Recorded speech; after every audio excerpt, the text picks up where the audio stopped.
Hello and welcome students, আশা করি তোমরা সকলেই খুব ভালো আছো। জ্ঞানজ্যোতি কোচিং সেন্টারের পক্ষ থেকে তোমাদের সবাইকে আরেকবার স্বাগত। তো আমি মীরা ম্যাম, আমি আজ তোমরা যারা কোচবিহার পঞ্চম বর্মা ইউনিভার্সিটি আন্ডারে পড়ছো, তোমাদের সেকেন্ড সেমিস্টার মেজর আর মাইনর পেপার যে বেঙ্গলি রয়েছে সেখান থেকে আর যেই বিষয়টি নিয়ে আমি আলোচনা করব সেটা হচ্ছে বাংলা গদ্য সাহিত্যের বিকাশে শ্রীরামপুর মিশন যে রয়েছে, শ্রীরামপুর মিশনের অবদান কতটা রয়েছে সেই সম্পর্কে কিন্তু আজকে ক্লাসে আমি তোমাদের সঙ্গে আলোচনা করব এবং বুঝিয়ে দেবো। ঠিক আছে? ক্লাসটা শুরু করার পূর্বে আগে খুবই একটা গুরুত্বপূর্ণ ইনফরমেশন তোমাদের সঙ্গে আলোচনা করে দিয়ে যাই। তোমরা যারা ভাবছো এই সেমিস্টারে আমাদের সঙ্গে অনলাইন ক্লাস বা নোটসের জন্য যোগাযোগ করবে, তাদেরকে বলে দিই, নিচে দেখো এখানে দুটি নাম্বার দেওয়া আছে। এই নাম্বার দুটি হচ্ছে আমাদের জ্ঞানজ্যোতি কোচিং সেন্টারের অফিসিয়াল হেল্পলাইন নাম্বার। ঠিক আছে? যে কোনো একটি নাম্বার মধ্যে কল করে নিয়ে কিন্তু আমাদের সঙ্গে যোগাযোগ করে নিতে পারবে। তার সঙ্গে তোমাদের বিভিন্ন সেমিস্টার কোর্স ফি কী আছে এখানে কিন্তু পুরো ডিটেলস দেওয়া আছে, তাও তোমাদেরকে আমি বলে দিচ্ছি। তোমরা যারা মেজরের আছো তাদের জন্য কোর্স ফি আছে 1199, আর যারা মাইনর কোর্সের আছো তাদের জন্য কোর্স ফি আছে 699। আর আমাদের কোর্সে তোমরা অ্যাডমিশন নাও, যে সুবিধা তোমরা পাবে সেটা হচ্ছে এখানে তোমরা live classes, recorded classes, high কোয়ালিটির নোটস, তার সঙ্গে পাবে তোমরা 100% কমন সাজেশন। সবগুলো সুবিধা কিন্তু তোমরা একসাথে পেয়ে যাচ্ছ। ঠিক আছে? এই ইনফরমেশনই তোমাদের দেওয়া ছিল। এখন আমি ক্লাসের আলোচনায় চলে যাচ্ছি। দেখো,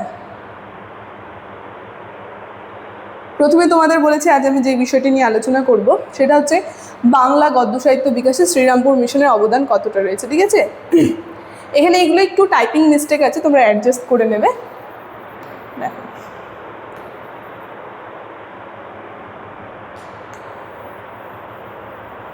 দেখো প্রথমে বলেছি বাংলা গদ্য সাহিত্য বিকাশে শ্রীরামপুর মিশনের অবদান কতটা রয়েছে সেই সম্পর্কে আজকের ক্লাসে আমার তোমাদের সঙ্গে আলোচনা। কি বলছে? 19 শতকে বাংলা গদ্যের বিকাশে শ্রীরামপুর মিশনের অবদান বিশেষভাবে স্মরণীয়।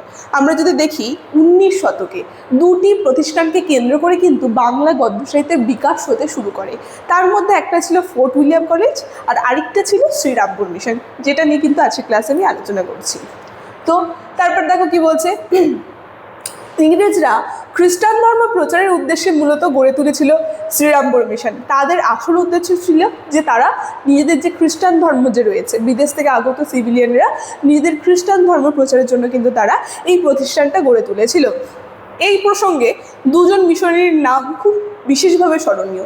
যদি বলা হয় সেই দুজন মিশনারি হচ্ছে উইলিয়াম কেরি আর আরেকজন হচ্ছে টমাস মার্সম্যান। এই দুজন মিশনারি কিন্তু বিশেষভাবে স্মরণীয় এই শ্রীরামপুর মিশনের প্রতিষ্ঠানটার থেকে। এই ক্ষেত্রে এই দেশে খ্রিস্টান ধর্ম প্রচারের জন্য নানা যে সদ্গ্রন্থ রয়েছে তার অনুবাদে তারা নজর দিয়েছিল।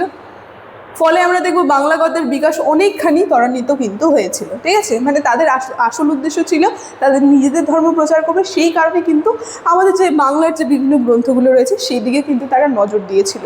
ঠিক আছে?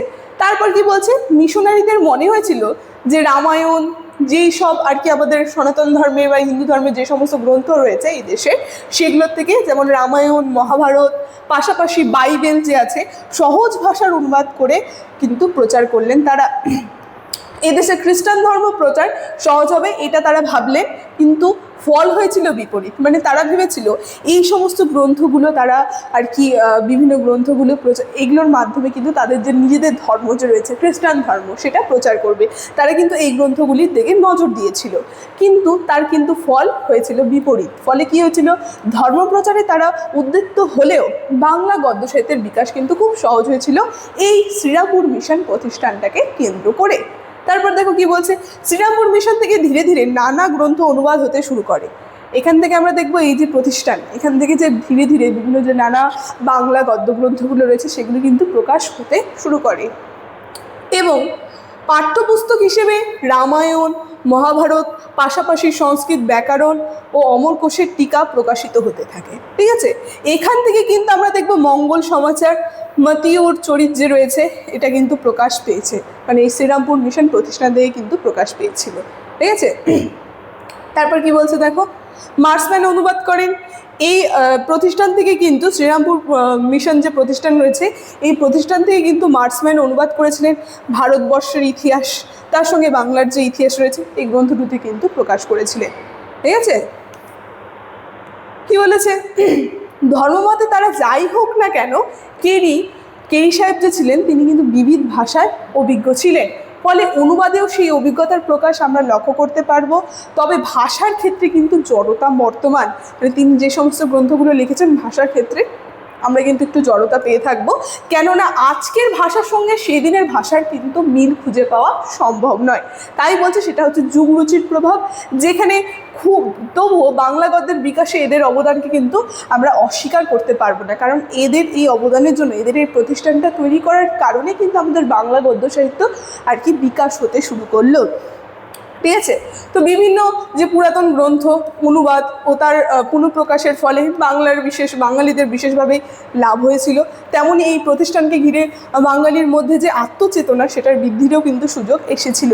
তাই অসিত কুমার বন্দ্যোপাধ্যায় বলেছেন, কি বলেছে, যে কেরি সাহেবের এই বাইবেলই বাংলা এখন আমাদের কাছে যতই তুচ্ছ হোক না কেন, একদা এই প্রাতঃস্মরণীয় মিশনারি বাংলা ও সংস্কৃত গ্রন্থাদি প্রচার করে বাঙালি জাতির কিন্তু উপকারী হয়েছিল। মানে বাংলা গদ্য সাহিত্যে তাদের যে অবদান সেটা কিন্তু আমরা অস্বীকার করতে পারবো না। এর ফলে কিন্তু আমাদের বাঙালি সমাজ যে রয়েছে সেটা কিন্তু উপকারী হয়েছিল। ঠিক আছে, তো শ্রীরামপুর মিশন যে রয়েছে, শ্রীরামপুর মিশনের এই টপিকটা নিয়ে কিন্তু আজকে ক্লাসের আলোচনা আমার এতটুকুনি রয়েছে। ক্লাসটি শুরু থেকে শেষ অবধি দেখার জন্য থ্যাংক ইউ।